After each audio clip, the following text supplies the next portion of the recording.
এই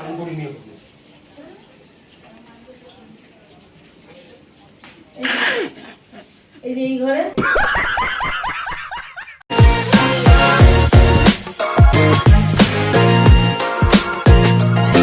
নমস্কার বন্ধুরা, আমার চ্যানেলে সকলকে স্বাগত। আমি আজ তৈরি করব ডিম কষা। ডিম কষা তৈরি করতে কি কি লাগে সেটা তো সকলেই জানো, তবু আমি একবার বলে দিচ্ছি। ডিম কষা তৈরি করতে আমি এখানে কিন্তু 3টে ডিম নিয়েছি, 3টে আলু নিয়েছি, আর নিয়েছি এখানে ধনেপাতা আছে। আলুগুলো বেশ বড় বড়, তোমার ছোট ছোট আলু। আর এখানে আছে কুচনো পেঁয়াজ, এখানে আছে টমেটো, একটা তেজপাতা, একটু জিরে, আর আছে এখানে জিরে, ধনে, আদা, টমেটো, কাঁচা লঙ্কা একসাথে পেস্ট করা। এখানে নিয়েছি হলুদ গুঁড়ো, এই যে হলুদ গুঁড়ো নিয়েছি, লবণ আছে, তেল আছে, গরম মশলা আছে, আর একটু লঙ্কার গুঁড়ো আছে। কাশ্মীরি লঙ্কা না, এমনি লঙ্কারই গুঁড়ো। এবার চলো রান্নাটা শুরু করি। প্রথমে আমি এই যে ডিমগুলোকে একটু এরকম করে এই যে এইভাবে গেঁথে গেঁথে দেবো, এই একটা কাঁটা চামচটা দিয়ে, যাতে ভেতরে নুনটা ঢোকে। ডিমগুলো কিন্তু বড় বড় বলে আমি বেশি নিইনি, ডিমগুলোর সাইজ কিন্তু বেশ বড়। আর আলুটা একটু ছোট, শুধু ডিম রান্না করব তাই 3টে আলু দিয়েছি ছোট ছোট, না দিলেও চলে, খুব দিলাম। আচ্ছা, এর মধ্যে এবার আমি লবণ দেব, একটু লবণ দিচ্ছি, একটু হলুদ দিচ্ছি, ধনে পাতাটা একটু সরিয়ে রাখি, এই এখানে সরিয়ে রাখছি ধনে পাতাটা। আচ্ছা, আর দেব একটু লঙ্কার গুঁড়ো, রেড চিলি পাউডার না এমনি লঙ্কার গুঁড়ো, কাশ্মীরি লঙ্কা, হ্যাঁ রেড চিলি পাউডার, ঠিকই বলেছিস। রান্নার মধ্যে মন দিয়েছি তখন। আর এদিকে কিন্তু আমি তেলটা গরম করে নিয়েছি। এই তেলের মধ্যে আমি সর্ষের তেল দেবো, সর্ষের তেলে রান্নাটা হবে। তেলের মধ্যে আমি সরষের তেল দেবো মানে কড়াইয়ের মধ্যে আমি সর্ষের তেলটা দেবো। আচ্ছা, বুঝবার আমি বুঝে গিয়েছি। कहना क्या चाहते हो? তাড়াহুড়ো করলে না একটু ভুল হয়ে যায়। তেলটা গরম হয়ে গেছে, এবার আমি এই ডিম আর আলুটা ছেড়ে দিচ্ছি। এই রান্নাটা কিন্তু ভীষণ তাড়াতাড়ি হয়ে যাবে, কষা তো, কষা আলু। কি হলো সিনটা? হাত থেকে পড়ে যাবে। আজকে হেভি মিম দিচ্ছ তো। এটা এদিকে ভাজাটা হতে দেবো, ততক্ষণে আমি এই পেঁয়াজগুলোকে হাত দিয়ে এইভাবে। কোথায় কি সরালে একটু দেখাও। না না, ওটা পরে, এখন যেটা যে কাজটা হচ্ছে সেটাতে এখন নিয়ে দিতে হবে। এটা হতে হতে দেখিয়ে দাও কি আছে। এই পেঁয়াজটাকে ভালো করে আমি ভেঙে নেব, তাহলে ভাজাটা ভালো হবে। আচ্ছা দেখিয়ে দাও না, কোথায় কি সরালে দেখাতেই পারো তুমি। এখন আমি এখন যে আরে ডিমটা ভাজা 2 মিনিটে দেখিয়ে দাও না। না এক্ষুনি সবাইকে দেখাও, তুমি ব্যস্তটা কেন? তোমার বন্ধুদের দেখাও, একটু ফেসবুকে দেখালে আবার ইউটিউবে দেখাতে হবে, দেখিয়ে দাও একটু। দেখিয়ে দাও মা, হ্যাঁ দেখিয়ে দাও। এটা ভাজাবো। হুম। আর আমার ঘরে আবার এই ঘর কিন্তু ওলট পালট হয়ে গেছে। এই যে এই ঘরে ভাঙা হবে।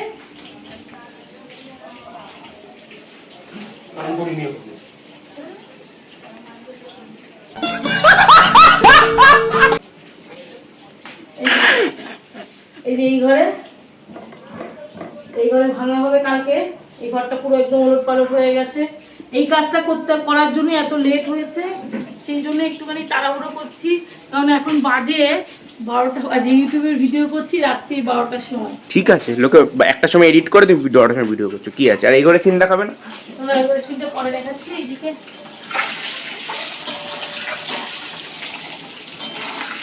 আর ডিমগুলো কিন্তু একটু লাল লাল করেই ভাজবো।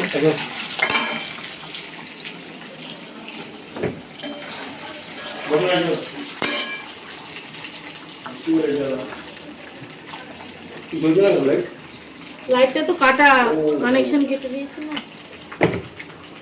আর এই যে পেঁয়াজগুলো এইভাবে যে আমি ম্যাশ করে রেখেছি, এটা যদি ঝুরঝুরে করতে হয় তাহলে কিন্তু এটাকে আমি লবণ দিয়ে মেখে, যদি কখনো পেঁয়াজের যে বেরেস্তা করতে গেলে, আমি একটা টিপস বলে দিচ্ছি, পেঁয়াজের বেরেস্তা করতে গেলে এই পেঁয়াজগুলোকে লবণ দিয়ে মেখে তারপরে যে জলটা বেরোবে সেই জলটাকে ঝরিয়ে একটা কাপড়ের মধ্যে কিন্তু চিপতে জলটাকে ঝরিয়ে তারপরে যদি এই পেঁয়াজগুলো ভাজা হয় তাহলে কিন্তু বেরেস্তার যে পেঁয়াজ ভাজাটা যেটা সেটা কিন্তু খুব মুচমুচে হয়।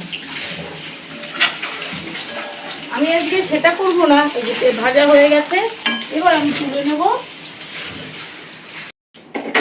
ডিম আলুটা তুলে নিয়েছি, এবার এই তেলের মধ্যে একটা তেজপাতা আর একটু গোটা জিরে দিয়ে দিলাম। গরম মশলা ফোড়ন দেওয়া যায় কিন্তু আমি দিচ্ছি না, আমি পরে গরম মশলাটা দেবো, কারণ আমি ধনে পাতা দেবো তো ওই জন্য গরম মশলা দিচ্ছি না। এবার আমি এই পেঁয়াজগুলোকে দিয়ে দিচ্ছি।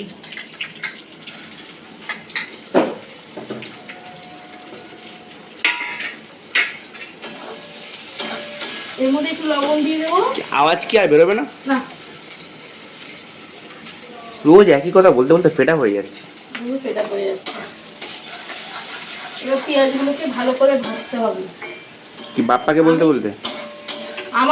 আমি কিন্তু এখন মাঝে মধ্যে ইউটিউবে এখন রান্নার ভিডিও দেবো, রোজ হয়তো দিতে পারবো, প্রায় দেবে, মাঝে মধ্যে নয়। হ্যাঁ প্রায় দেবো। আমি আবার আজকে পরশুদিন, আবার কাল বাদে পরশুদিন দেবো। এরকম এখন কথা দিও না, কারণ তুমি কথার মধ্যে রাখতেও পারবে না। চেষ্টা করবো দেওয়ার চেষ্টা করবো। কালকে একটা করবো, মাছের একটা করবো, তুই যদি করে দিস তাহলে কালকে একটা মাছের করবো। ওকে বোয়াল মাছের করবো ইচ্ছা আছে। আর পেঁয়াজটাকে কিন্তু ভালো করে এইভাবে অনবরত নাড়াতে হবে।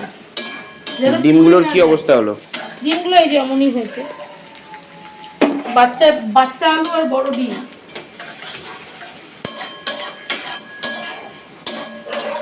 এক মাসের উপর হচ্ছে আমি ইউটিউবে ভিডিও দিতে পারিনি, আমার দেওয়াটা উচিত ছিল, কারণ কত প্রবলেমের মধ্যে যে প্রফেশনে থাকে তার কিন্তু সেই কাজটা করা উচিত। আমি কন্টিনিউ রাখিনি। হ্যাঁ তুই রেখেছিস, কিন্তু এটা আমি রাখিনি, আমার একদম মারাত্মক ভুল হয়েছে। এখন বুঝতে পারছি তোর বাড়ালে বুদ্ধি বাড়ে, যেমন সেরকমই হয়েছে। আমি তো বলেছিলাম আমি মানে অভিজ্ঞতা নেই তো, এখন একটু এক্সট্রা খাটতে হবে। হ্যাঁ এখন একটু খাটতে হবে। ঠিক আছে, ভালো ভালো রেসিপি দেওয়ার চেষ্টা করব। আর পেঁয়াজটা কিন্তু বারবারই বলছি, পেঁয়াজটা আরেকটু ভালো করে ভাজতে হবে। টমেটো তো এখানে একটু পেস্ট করেছি, আর এই যে এখানেও রেখেছি, পেঁয়াজটা আরেকটু ভাজা হয়ে গেলে তারপরে আমি টমেটোটা দেবো। আমি যে রেসিপিটা এখন করছি এটা কিন্তু একদম শুকনো শুকনো হবে, তো আরো জোরে করতে হবে, শুকনো শুকনো হবে। এটা রুটি দিয়েই ভালো হবে খেতে, গামাখা গামাখা একদম পরোটা হবে একটু। ম্যাডাম একটু পরোটা হোক না। একদমই না, একদমই না স্যার। বলেন কি? এটাই বলি। দারুণ একটা গন্ধ বেরিয়েছে, পেঁয়াজ ভাজার গন্ধ কিন্তু দারুণ লাগে। আমার গলাতে বেরোচ্ছে না তো কি করব। এখন টাইমটা টাইমের কোনো মাপ নেই না।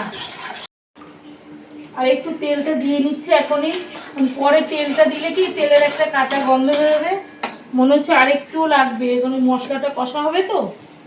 আর আমরা রান্নায় একটুখানি দরাজ হাতে তেল দিই, এই যে একটুখানি। কি বললে? দরজা দরাজ হাতে, দরাজ হাতে মানে খোলা হাতে, বুঝলি, কৃপণতা নেই।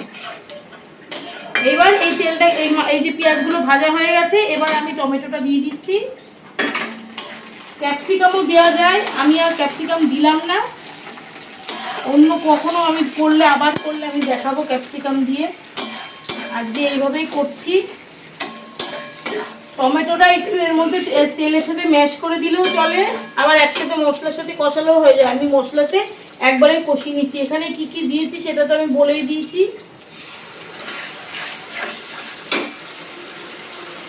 একে একে সব দিয়ে দেবো। এই যে হলুদ গুঁড়োটা দিয়ে দেবো, 3টে দিন তো বেশি হলুদ গুঁড়ো দিলাম না। আচ্ছা, এবার দিয়ে দেবো লঙ্কা গুঁড়ো,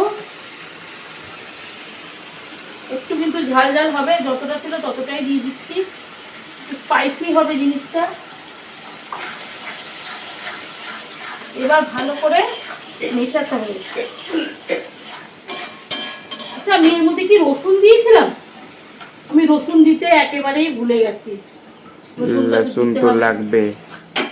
রসুন দিতে ভুলে গেছে, মারাত্মক দেখো তো এখান থেকে পেছনে কি সুন্দর লাগছে এই টাইলসটা লাগানোর জন্য, হ্যাঁ কি সুন্দর আচ্ছা, আমি লাগছে। এর মধ্যে রসুনটা দিতে কিন্তু একদম একেবারে ভুলে গেছি। তার জন্য আমি কি করব, বন্ধুদের কাছে দুঃখিত, আমি যে ভুলে গেছি, আমি রেসিপি শেয়ার করছি কিন্তু আমি রসুনটা দিইনি। তার জন্য একটা চটজলদি একটা উপায় বার করতে হবে রসুনটা দেওয়ার জন্য। আসলে আমার ঘরের কাজ হচ্ছে তো আমি একটুখানি ডিস্টার্ব আছি।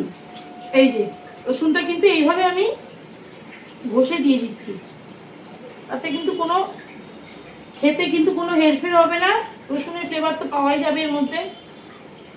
আমি 4 কোয়া রসুন দিচ্ছি, একটু বড় রসুনের কোয়া বলে 4 কোয়া দিচ্ছি। এইভাবে ঘষে দিচ্ছি। অনেকে কিন্তু এরকম কষার মধ্যে রসুন কুচি কুচি করেও দেয়, আমি সেখানে এটা ঘষে দিলাম।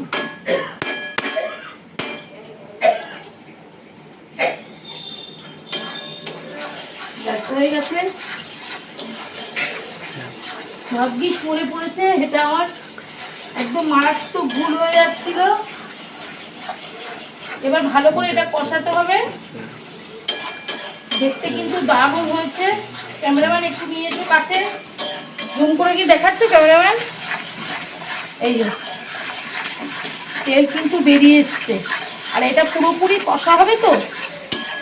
এবার আমি ধনেপাতাটা দিয়ে দেবো, ধনেপাতাটা এখনই দেবো কারণ পরে আমি লাস্টে গরম মশলা দেবো। এখনই আমি ধনেপাতাটা দিয়ে দিচ্ছি, একটুখানি রাখলাম। এবার আমি ভালো করে মেশাতে থাকবো। এই টমেটোগুলোকে একটু এর মধ্যে মিশিয়ে দেবো। টমেটোর পেস্ট দেওয়া আছে বলে অতটা অসুবিধা হবে না, একটু কম মিশলেও কোনো প্রবলেম নেই, যেহেতু এখানে টমেটো পেস্ট করা আছে। ধনেপাতার একটা দারুণ একটা ফ্লেভার বেরিয়ে গেছে। এই সময়টা দিলে কি ধনেপাতা একটা ভালো ফ্লেভার কষানোর সাথে ভালো পাওয়া যায়। এবার আমি এই যে কষানোর মধ্যেই কিন্তু আমি দিয়ে দিচ্ছি ডিম আর আলুটা। একটুখানি সামান্য একটু জল লাগবে, মশলাটা হয়তো পুড়ে যেতে পারে, সেই জন্য সামান্য একটু জল লাগবে। আমি একটু জল নিয়ে আসছি।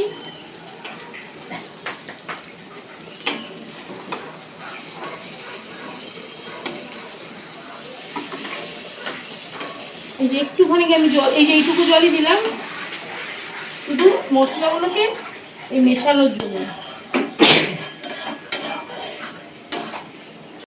2000 years বন্ধুরা, ডিম কষা রেডি। দারুণ একটা ফ্লেভার বেরিয়েছে ধনেপাতার। একটু গরম মশলা দেব,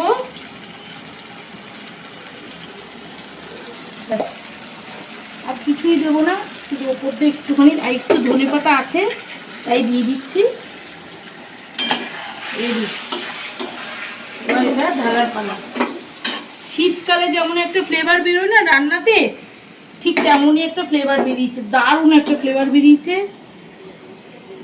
মানে দেখলেই মনে হচ্ছে যেন ডিমের মধ্যে হামলে পড়ি, এত সুন্দর একটা ফ্লেভার বেরিয়েছে। আর আমি একটু গার্নিশ করার চেষ্টা করছি, কতটা পারবো আমি জানি না, চেষ্টা করছি,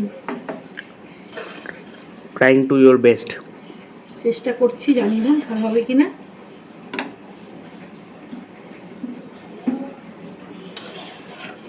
একটু রান্নাটাকে ভালো একটা লুক দেওয়ার চেষ্টা করছি। ডিমের কিন্তু ঝোলের একরকম টেস্ট, আর এই কষার কিন্তু একটা আর এক রকমের টেস্ট। ব্যাস কমপ্লিট। এই পেঁয়াজের এটা দেখা, এটা হ্যাঁ এটাকে